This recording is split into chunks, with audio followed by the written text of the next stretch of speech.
재미있는 이야기가 하나 있습니다. 미국의 한인교회에서 심우하시는 젊은 목사님이 계셨습니다. 그 교회는 한 20명 정도가 신앙생활을 하는 교회였습니다. 이 목사님에게는 아들을 따라서 미국에 건너와서 사시는 부친이 계셨습니다. 그런데 부친은 그렇게 신앙이 아직은 깊지 못한 그러한 형편이었습니다. 부친은 호기롭게도 예배를 드릴 때 맨 앞자리에 나와서 예배를 드리셨습니다. 그런데 그 의욕과는 다르게 설교 시간이 되면 스르르 눈이 감겨 조시는 겁니다.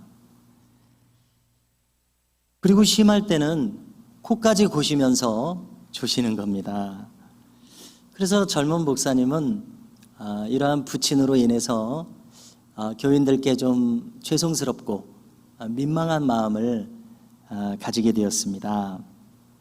그렇다고 해서 아직 신앙이 깊지 못한 부친께 그러지 마시라고 적극적으로 이렇게 이야기할 수는 없었습니다.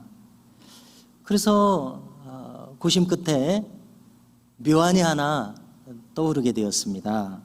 그것은 이 교회에 잘 나오는 어린아이 하나가 있었는데 그 아이에게 부탁을 하는 것이었습니다. 그래서 부탁을 하기를 주일 이 낮예배 때에 맨 앞에 앉아서 예배를 드리시는 이 할아버지 옆에 앉았다가 이 할아버지가 조실 때에 네가 옆에서 깨워드리면은 그러면은 수고비로 매주 $1씩을 주겠다, 이렇게 이야기를 했습니다. 그래서 이 아이는 꽁돈이 생긴다고 하니까 흔쾌히 그렇게 하겠다고 대답을 했습니다. 그래서 이제 이 부친은 설교 시간에 졸립기는 한데 졸 수는 없는 그러한 상황이 되었습니다. 이렇게 해서 한 달여가 지나가게 되었고, 한 달쯤 지난 이 주일에 설교 말씀을 전하고 있는데 다시 부친께서 졸기 시작하는 겁니다. 그런데 이게 웬일입니까? 옆에 앉아있는 아이가 이제 이때쯤 깨워드려야 되는데 깨우지 않고 그냥 멀뚱멀뚱 방관을 하고 있는 겁니다. 그래서 이렇게 해서 그날 예배가 마쳤습니다. 목사님이 너무나 의아해서 이 아이에게 가서 물어봤습니다. 왜 오늘은 깨우지 않았느냐? 그러니까 이 아이가 대답을 합니다. 예, 할아버지께서 깨우지 않으면 내가 매주 $3씩을 주겠다 이야기하셨다는 겁니다. 그래서 참 이 우스갯소리로 들리는 이야기입니다만은 이 이야기에서도 뭔가 의미를 찾을 수 있다는 생각이 들었습니다. 하나님 말씀에 집중하는 것은 본질에 속할 텐데요, 아무튼 간에 이 본질을 갖추지 못한 상황에서 무슨 수를 써서라도 그 부족한 본질을 메꿀 수는 없겠구나, 이리 생각이 됩니다. 참 우리가 신앙생활하면서 중요한 것은 본질이고 또 정도를 걸을 수 있는 것인데 그 본질과 정도를 걷는 것이 그렇게 쉬운 일이 아니구나 하는 것을 늘 우리가 경험하는 것 같습니다. 제가 지나간 시간들을 돌이켜보니까 20대 중후반에 신대원을 다녔습니다. 그런데 저도 모르는 사이에 이 신대원에서 많은 것을 깨우치고 배운 것 같습니다. 신학 공부라고 하는 것은 쉽게 설렁설렁하고자 하면은 얼마든지 쉽게 할 수 있고, 그러나 진지하고 심각하게 하려면은 얼마든지 할 수 있다고 생각이 늘 됩니다. 그래서 제 주변에 몇몇 사람들은 그렇게 쉽게 하버드 대학에도 신대원이 있거든요. 이렇게 척척 합격을 하더라고요. 그러니까 저도 가고 싶은 마음이 들어서 영어 공부를 열심히 한 적도 있었습니다만은 아무튼 신학 공부가 그렇게 최고의 깊이와 높이를 가지는 학문이기에 그렇게 쉽지는 않은 점이 있습니다. 그래서 신학 공부에 몰입하는 중에 벌써 6, 7년째 몰입하고 있는 상황에서 저의 마음에 좀 여유를 주고 싶은 마음에 신대원 마지막 2학기는 목회학 수업을 들었습니다. 이 목회에 있어서 마스터가 있다고 어떻게 우리가 그렇게까지 이야기를 할 수가 있겠습니까? 그렇지만 아무튼 이 목회학 강의를 해주신 목사님은 지금 보니까 은퇴를 한 4년 정도 앞둔 이 목회 경력의 이 원숙기를 지나고 계신 그런 목사님이셨습니다. 그래서 무슨 과목을 들었나 어렴풋이는 생각나지만은 학적부를 한번 확인해 봤습니다. 그랬더니 제가 들은 과목은 구원과 치유, 또 영성과 윤리라는 과목이었습니다. 그래서 목사님은 이 수업 중에 간간히 자신의 목회 경험을 자주 들려주시곤 했습니다. 지금도 기억에 떠오르는 한 이야기가 있어서 나누고자 하는데요. 이 목사님은 보다 젊은 시절에 이제 내가 한 단계 업그레이드 되는 목회자가 돼야 되겠다 하는 마음에 가족을 남겨두고 미국으로 유학을 가셨다는 것입니다. 그래서 LA에 도착을 해서 이제 학기가 시작하려면은 몇 주가 남아 있어서 그래서 한 주는 그렇다면 내가 이 여유가 있는 시간에 미국인 현지 교회를 한번 탐방을 가야 되겠다 마음을 먹었습니다. 그래서 그 주일 아침에 길을 나섰습니다. 아무런 연고도 없었기에 어느 교회를 가야 할지 막막한 상황이지 않습니까? 그런데 이 사거리에 교통경찰관이 있는 겁니다. 그래서 저 교통경찰관은 이 지역을 잘 알 것이기 때문에 어느 교회를 갈지 한번 안내를 받아야 되겠다 하고 가서 물어봤더니 이 경찰관이 흔쾌히 내가 잘 아는 교회가 있다고 하면서 친히 걸어서 그 교회로 안내를 했다는 것입니다. 그래서 그 교회로 안내를 받아 가는 중에 보니까 거리에는 다른 교회들도 많이 있었고 큰 교회도 있었습니다. 그런데 그 교회들을 다 지나쳐서 그가 목적한 그 교회로 데려다 주는 겁니다. 그래서 이제 그 미국인 교회에 가서 예배를 잘 드리고 나왔습니다. 나와서 다시 돌아오는데 그 사거리에 아까 그 경찰관이 있는 거예요. 그래서 아까도 궁금했는데 이제 시간 여유가 있으니까 이제 물어보고자 해서 다가갔습니다. 아니 당신이 아까는 그 교회를 소개해 줄 때 지나갈 때 많은 교회도 있었고 또 큰 교회도 있었던데 왜 하필 나를 그 교회로 데려다 주었어? 라고 물었습니다. 그랬더니 이 경찰이 대답하는 말을 한번 주목해 보십시오. 그가 씩 하고 웃으면서 그거요? 내가 여기 있어 보니까 교회들마다 예배를 마치고 사람들이 나오는데 제가 보니까 그 교회 사람들 얼굴이 제일 발도이다 라고 대답을 하더라는 겁니다. 그래서 제가 그때도 이 이야기를 들을 때 참 재미있게 들었습니다. 어렴풋이 저의 마음도 그와 같다는 마음을 떠올리면서 재미있게 들었는데요. 이렇게 시간이 지나면서 간간히 이 이야기가 떠오릅니다. 그래서 교회는 어떤 곳인가? 이 이야기를 통해서 생각해 볼 때 모름지기 교회는 기쁨이 있는 곳이어야 한다. 그리고 교회는 무엇인가 분위기가 잔치집과 같은 분위기여야 한다. 이런 생각을 늘 가지게 됩니다. 그렇습니다. 우리의 신앙생활이 그렇게 심각할 것 없습니다.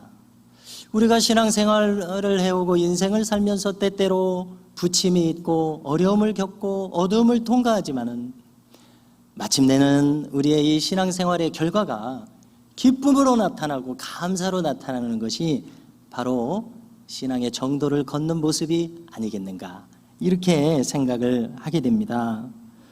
그래서 만일 우리에게 신앙생활의 결과가 어둠과 한숨이라면은 무엇인가 지금 본질과 정도에서 벗어난 것이 아닌가. 우리는 이런 성찰이 필요할 것입니다. 이 루이스 W. 스피치라고 하는 학자가 있습니다. 그가 쓴 책 중에서 Let God be God 이라는 책이 있습니다. 우리말로 번역을 하면은 하나님으로 하여금 하나님 되시도록 하라 이라는 뜻이 됩니다. 무슨 뜻입니까? 이것은 하나님의 참 모습을 왜곡하고 있었던 중세 유럽 교회에 대한 비판적인 내용을 담은 책입니다. 중세 유럽 교회를 향해서 더 이상 하나님의 모습을 왜곡시키지 말아라. 더 이상 성경의 본뜻을 가감하지 말아라. 이러한 외침이 이 책에 나타나 있는데요. 이 책은 한마디로 말해서 종교 개혁을 이끌었던 마르틴 루터의 종교 개혁의 핵심 사상을 설명한 책입니다. 종교 개혁의 핵심 사상은 여러분들은 어떤 주제가 떠오르십니까? 그것은 이신칭입니다.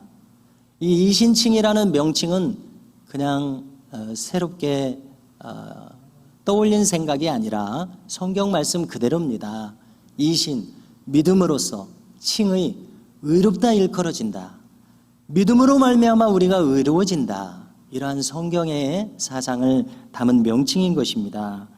한마디로 말해서 마르틴 루터의 종교개혁 사상의 이 중심이요 출발점은 내가 믿음으로써 의로워진다. 바로 이 사상입니다.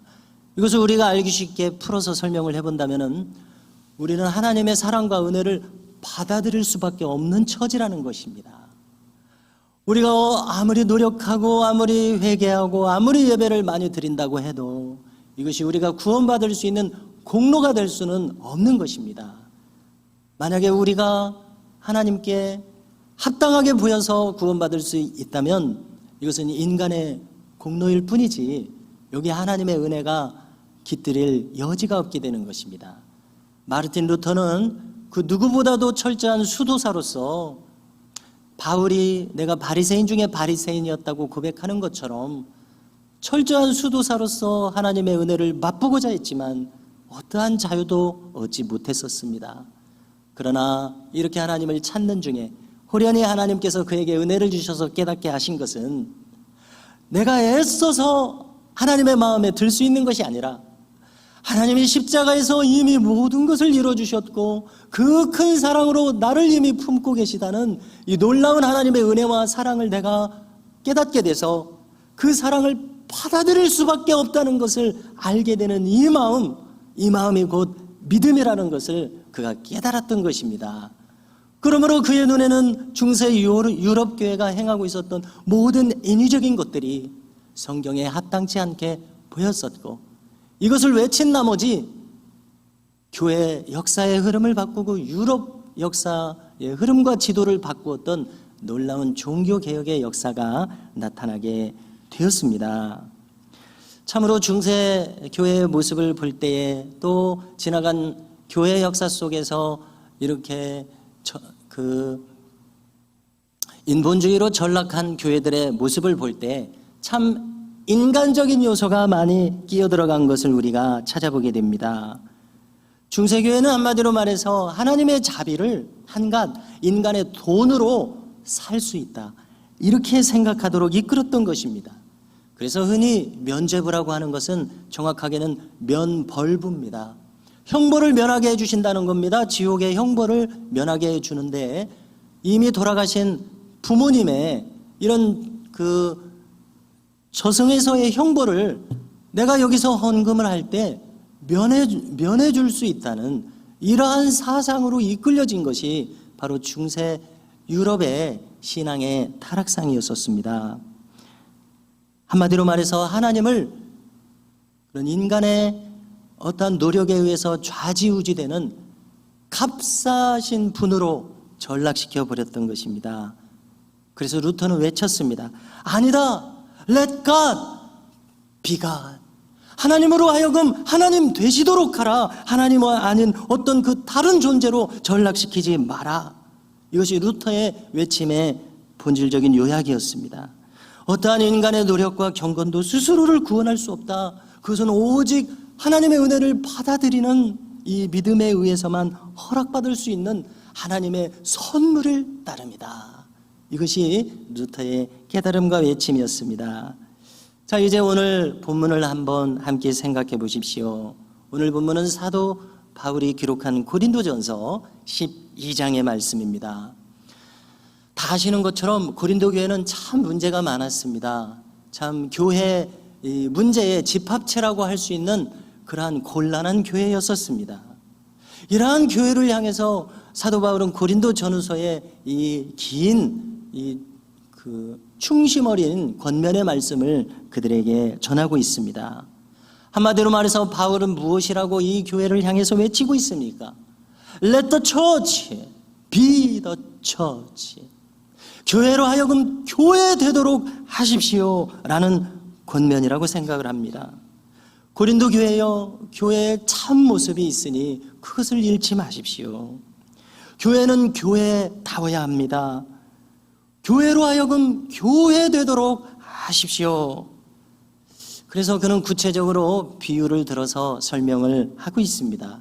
그는 교회는 어떤 곳인가?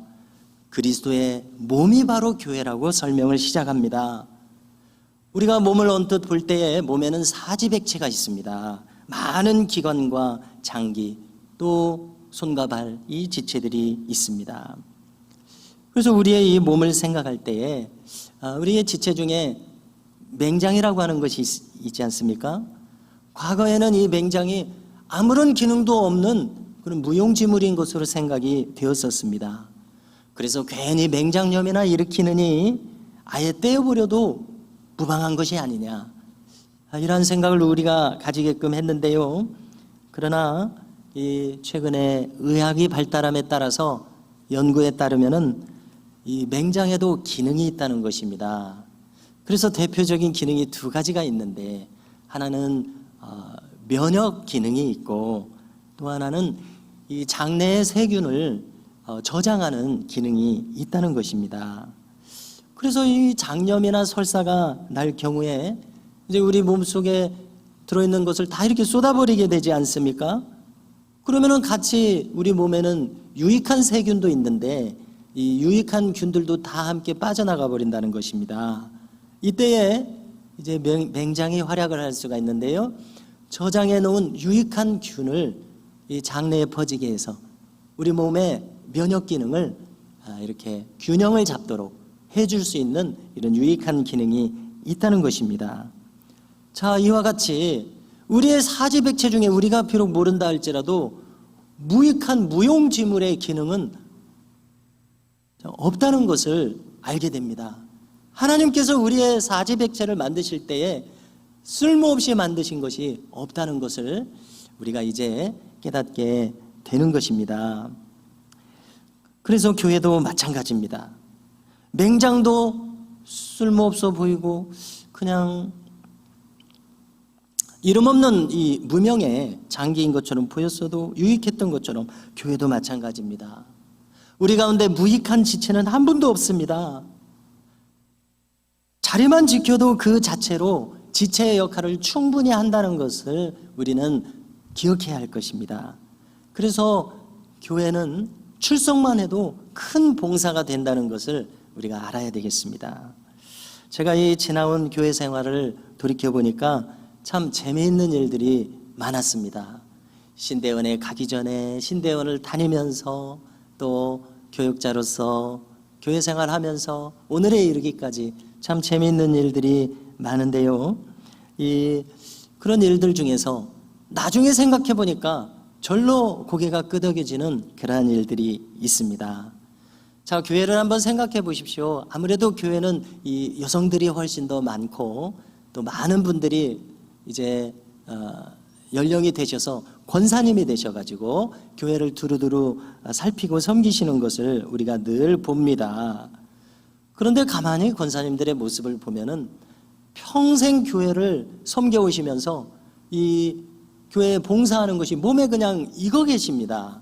그래서 많은 시간을 그렇게 피곤해하지 않으면서 교회를 섬기시는 그러한 모습이 있고, 또 어떤 경우에는 간간히 저렇게 많은 시간을 교회에 쏟으시고 많은 힘을 좀 쏟으시는데 괜찮으실까? 살살 좀 쉬어가시면서 하셔야 되지 않을까? 이러한 느낌이 들 경우가 있을 정도로 그렇게 열심을 다해서 섬기시는 것이 몸에 익으신 것이 권사님들의 모습입니다. 그래서 이러한 권사님들을 뵈면서 이 저희 또래의 또 젊은 여집사님들, 남집사님들의 모습을 볼 때에 시대가 이제 변하지 않았습니까? 그래서 이 젊은 세대는 꼭 맞벌이를 해야 모든 생활을 이어갈 수 있는 이러한 사회로 계속해서 우리 사회가 변해왔는데, 아무래도 이 저희 또래의 젊은 여집사님들의 이 봉사와 헌신은 앞선 어르신 세대를 따라갈래야 따라갈 수가 없습니다. 그래서 이렇게 교회에서 섬기시는 모습을 보면은 이 젊은 여집사님이 보이는 듯 하다가 갑자기 안 보이는 거예요. 주방에서 좀 설거지를 하시는 듯 하다가 이렇게 보니까 사라져 있어요. 그래서 흔히 말하듯이 이 농땡이를 치면서 봉사를 하시는 거예요. 그래서 참 이렇게 좀 더 열심히 섬기시면 좋을 텐데 이런 마음을 가졌었습니다. 자, 그런데 이제 제가 이제 그 교회를 옮겨가기도 하고 이렇게 교역자의 생활이 이어지는데 몇 년 후에 소식을 들어보니까 이 집사님이 권사님이 되셨어요. 그리고 열심히 봉사를 하신다는 겁니다. 그런가 하면 또 얼마 있다가 보니까 우리 교회에서는 그 여전도의 연합 활동을 좀 안 하고 있습니다만은 또 많은 교회들에서 여전도의 연합회 활동을 합니다. 특별히 우리 한국 교회는 그 여성 성도들이 많은 헌신과 섬김을 해온 교회입니다. 그러다 보니까 이 여전도의 연합회에서는 독자적으로 선교사를 파송할 정도로 그렇게 그 활동에 깊이가 있더라고요. 그런데 나중에 보니까 이 젊은 여집사님이었던 분이 여전도에서도 또 중요한 역할을 하고 있더라고요. 그래서 제가 깨달았습니다. 교회 생활이라고 하는 것은 무엇인가? 그렇게 심각하게 열심히 헌신하지 않아도 살살 이렇게 묻어가도 되는 것이 교회 생활이구나. 이렇게 좀 설렁설렁 하는 것 같았는데 권사님이 되셔서 나중에는 좀 더 한 단계 더 깊이 섬기시는 이러한 모습을 보았습니다. 그래서 거듭 깨닫기를 이 교회 생활은 참 묻어가면서 신앙생활을 해도 되는 것이 교회구나, 이런 마음을 가지게 되었습니다. 그래서 왜 이것이 가능한가, 왜 이렇게 할 수가 있는가 생각을 할 때에 이것이 바로 몸의 위력이라고 하는 생각을 가지게 되었습니다. 나 하나가 비록 좀 미미하게 느껴질지라도 이 몸이라고 하는 교회 공동체 속에 내가 들어와 있을 때 이 몸이 주는 생기와 활력이 나에게도 미쳐서 나도 모르는 사이에 저절로 신앙생활이 이어지고 내가 누군가를 섬기고 또 주께 기쁨이 될 수 있는 이러한 넉넉한 은혜가 교회에 있구나, 이러한 깨달음을 가지게 됩니다. 자, 또 이런 이야기가 있습니다. 어떤 교회에 이 등록교인으로 교회에 다니신 지 10년 정도나 된 교인이 있었는데 어느 날부터인가 갑자기 교회에 출석을 안 하시는 겁니다. 그래서 단순히 이 출석을 안 하실 뿐만이 아니라 좀 이 삐딱한 발언을 다른 교인들에게 이렇게 한다는 겁니다. 예를 들어서 꼭 교회에 나갈 필요가 있나? 라고 전통적인 교회관을 흔들어 버립니다. 그래서 그가 말하는 논리는 꼭 교회에 나갈 것이 아니라 저 산에 저 호수에 다니면서 창조하신 대자연 속에서 하나님을 만날 수도 있는 것 아닌가, 이런 이야기를 하는 겁니다. 그리고 꼭 교회에 나가야만 구원을 받느냐라고 하면서 이 전통적인 구원관을 이게 흔들어 버린다는 겁니다. 그래서 이 이야기가 이제 목사님에게도 전해졌고, 그래서 목사님이 생각했을 때에 이 참 큰일 났구나, 걱정하시게 되었고 이 일을 어떻게 해야 하나라고 고민하는 중에 계절이 바뀌어서 추운 겨울이 되었습니다. 그래서 어느 추운 겨울날 목사님은 고심 끝에 이 교인을 방문하기로 했습니다. 그래서 찾아가셔서 만났는데 마침 이 집에는 벽에 벽난로가 잘 마련되어 있었습니다. 그래서 벽난로가에서 두 분이 앉아서 이런저런 이야기를 이어갔습니다. 그래서 충분히 이야기를 나눈 끝에 이제 목사님께서는 차마 교회 출석이 안 되십니까? 이런 민감한 것이지 않습니까? 그래서 거론하지 못하고 있는 차에 마침 옆에 부젓가락이 있는 겁니다. 그래서 부젓가락을 들어서 안에 이 석탄 덩어리들이 있는데 벌겋게 달아오는 석탄 덩어리 하나를 집어서 이제 꺼내놓게 되셨습니다. 그래서 불판 위에 꺼내놨습니다. 그래서 말없이 꺼내놓은 중에 이 석탄 덩어리가 벌갰었는데 점점 식게 되고 그 빛이 회색빛으로 사그라들게 되더라는 겁니다. 그리고 이제 목사님이 벽난로 안쪽을 보니까 여전히 이 석탄 덩어리들이 벌겋게 달아올라서 활활활 타고 있는 것을 응시하셨습니다. 이 교인분이 목사님이 이렇게 하시는 것을 물끄러미 쭉 보고 있더니 마침내 입을 열어서 한 말씀을 드리는 겁니다. 알겠습니다. 목사님, 제가 다음 주에는 꼭 교회에 출석하겠습니다. 이렇게 대답을 하더라는 겁니다. 자, 이 교회는 지금 무엇을 깨달은 겁니까? 이 벌겋게 달아오른 석탄 알갱이가 뭉쳐있을 때는 활활 타올랐는데 밖에 꺼놓으니까 이내 사그라들고 회색빛으로 식어버리더라는 바로 이것을 통해서 그가 떨어져서 신앙생활하는 것이 얼마나 위험천만한 일인가 깨달은 것 아니겠습니까? 그렇습니다. 성도 여러분, 교회가 무엇이라는 생각이 드십니까? 교회는 많은 설명을 할 수 있겠지만 하나님의 자녀들이 모인 곳이 교회입니다. 예수님의 말씀을 통해서 확인해 보면요, 예수님은 베드로에게 내가 내 교회를 세우리니 음부의 권세가 이기지 못하리라 이렇게 말씀하셨었습니다. 교회라는 말을 예수님이 여기 지금 하고 계시지 않습니까? 교회라는 말을 헬라어에서 찾아보면 에클레시아라는 말을 쓰고 있습니다. 이 에크라는 말은 어디서부터 라는 뜻이고 칼레오라는 말은 불러낸다 이런 뜻입니다. 부른다 이런 뜻입니다. 그러므로 이 에클레시아는 어디로부터 불러낸 사람이라는 뜻이 되는 겁니다. 교회는 모임이라는 뜻이니까 어디서부터 불러낸 사람들을 모은 곳이 교회라는 의미가 되는 것 아니겠습니까? 예수님이 교회라고 말씀하셨을 때는 세상에서 살아가던 사람들 중에서 하나님께서 부르실 때 응답해서 나온 사람들이 모인 바로 이곳이 교회인데 이 교회는 음부의 권세가 이기지 못한다는 것을 베드로에게 알려주시며 선언하신 내용이 아니냐는 것입니다. 성도 여러분, 그렇습니다. 세상에서는 하나님의 뜻을 온전히 받들 수 없습니다. 그러나 교회로 불러주셨을 때는 여기에는 하나님의 뜻이 충만합니다. 구원 계획이 충만합니다. 성도들은 누구입니까?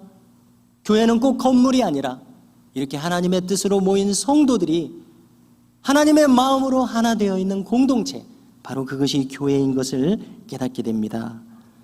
흔히 이런 말들을 사람들이 할 수 있습니다. 나 혼자 성경 보고 나 혼자 기도하면 그것으로 되지, 꼭 이 교회 모임에 속해야 하느냐라는 것을 생각할 수도 있고 이야기할 수도 있습니다만 우리 주님의 말씀을 다시 한번 새겨보십시오. 세상에서 불러내서 모여서 하나님의 뜻을 함께하는 이 공동체, 어디 이 세상에서도 혼자 독야청청할 수가 있습니까?